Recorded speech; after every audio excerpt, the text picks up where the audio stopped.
Today on Explore with the Eggerts, we're headed to Hatcher's Pass, Alaska to go rock climbing and learn a valuable lesson in rock climbing communication. But along the way, we're going to check out parts of the Independence Mine. So hang out with us on this episode of Explore with the Eggerts.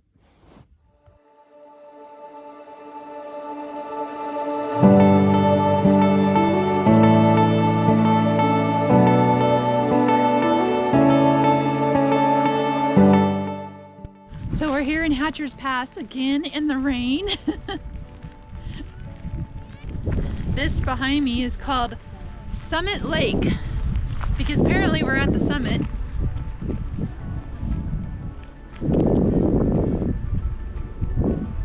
Gary wants to go for a little jaunt. Where are we going, dude? Gary? What's that? Where are we going, honey? Going on to the edge. Going to the edge of the summit. Oh man, it's Julie. Snow?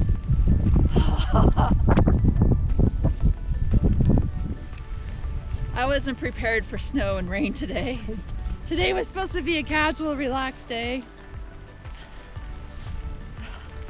But I should have known. Hiking with Gary, never a relaxed day. What?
Wish I knew the name. Oh wow, look how pretty that is.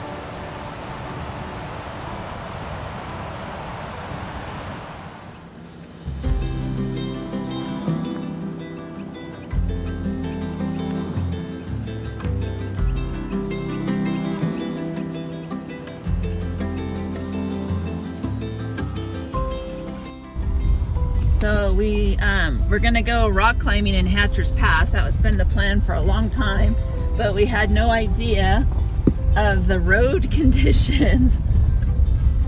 Look at what we're, oh, sorry for all the bumpiness, but we're in 4-wheel drive in the back of Alaska after the rain. Praying that we can make it out of here just to get to the monolith. Oh geez. Monolith. This looks like a turnoff. And that looks like the monolith. We think, according to the pictures.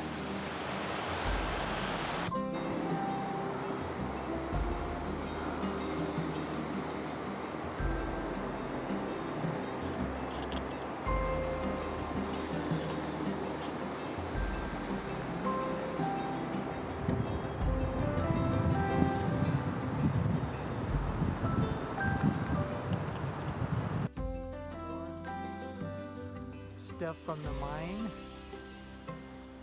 and more and more, and then there's Tammy. What do you think of all this cool stuff? It's a mystery. I'm sure there's a cool story behind it. Yeah, I'd like to know more, huh, when we get home. Read up on it a little bit. curious where the trail is. Yeah, kind of overgrown trail, but we're making our way up. Kind of interesting to find our way. But it's right over there, so we see the destination. Very cool. A little ways away still, but I thought that was pretty cool. At the train track, or mining tracks I should say, or whatever it is. So we actually found out later that this is part of the Independence Mine. Independence Mine is a former gold mining operation in Hatcher's Pass. The area's mining history, it dates back as far as 1897, when active claims were reported in the vicinity of Fishhook Creek. And this gold mine has produced in excess of 165,000 ounces of gold. It wasn't until later in 1981 when an extensive underground exploration and development were conducted, and 3,000 tons of ore was stockpiled. Well, I wish we would have known this while we were there, because perhaps we might have taken a little bit more time exploring the mine and maybe finding a gold nugget. Gary's going to play in the mine. We found the bottom of the monolith. There it is, ta-da! We're gonna either climb it today. We were planning on climbing it tomorrow because we'd have a full day, and we kind of had a late start this morning because we were thoroughly exhausted from ice climbing yesterday, but we thought we would check it out. Come to find out, it's doable within a half a day. Well, we haven't climbed it yet, so we'll see. But I gotta tell you, I mean, this valley, Hatcher's Pass, is amazing. If you ever come to Anchorage, you cannot pass up Hatcher's Pass. We'll get up in that area right there, and then we'll figure if we gotta go left or right. Because I'm sure the trail goes right over there somewhere, and then it breaks off. Okay, sounds good.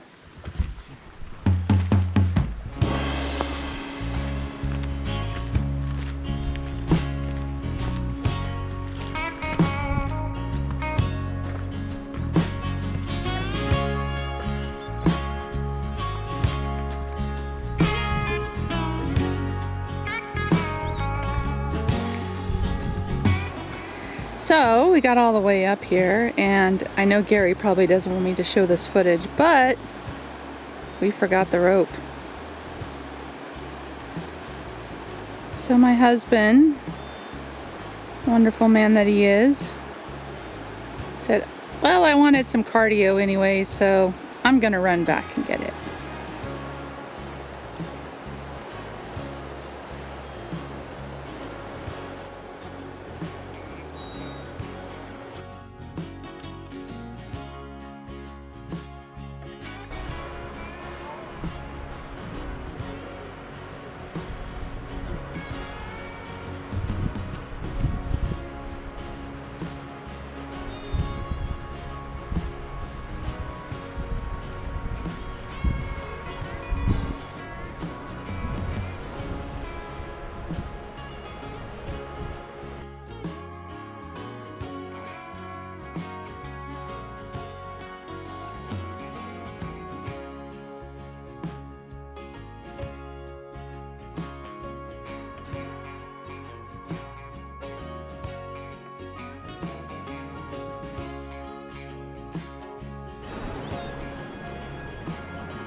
The day was so beautiful, and everything was going pretty good until the clouds started billowing in, just as Gary climbed up and over the crust, and I couldn't see or hear him anymore.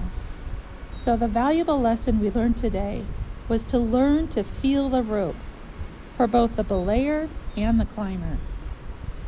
But most importantly, you should have a plan for if something like this happens. Because like today, it started raining really hard, and I didn't think it was wise to keep climbing, but I heard Gary scream from the top, "Climb on." And every time I tried to yell back to him that I wasn't coming, I never got a reply. So a backup plan should have been to use our rope communication. I learned that when a leader is safe, 2 sharp tugs means that they are off belay. But if you're not sure, keep them on. If loads of slack start being pulled up really quickly, you can be fairly sure that they are off belay. You should, though, be tied into the bottom of the rope, so when they pull up the entirety of the rope, they get you at the end. They'll know it is you because no more rope is left to be pulled up. Then once they're ready to belay you up, 2 more sharp tugs means climb on. If you decide that it's not safe to climb up, then pull 2 more tugs saying that you're not coming. It can get real frustrating when you don't know what's going on up there or down below, especially when your life is on the line. And so that is why it's really important to have that communication ahead of time and to plan for moments like this. One more time. But I just got to end with the back. Like, one day, that would be pretty spectacular to go climb. Someday, when we start getting into like mountaineering. So all my mountaineering friends, that looks pretty cool.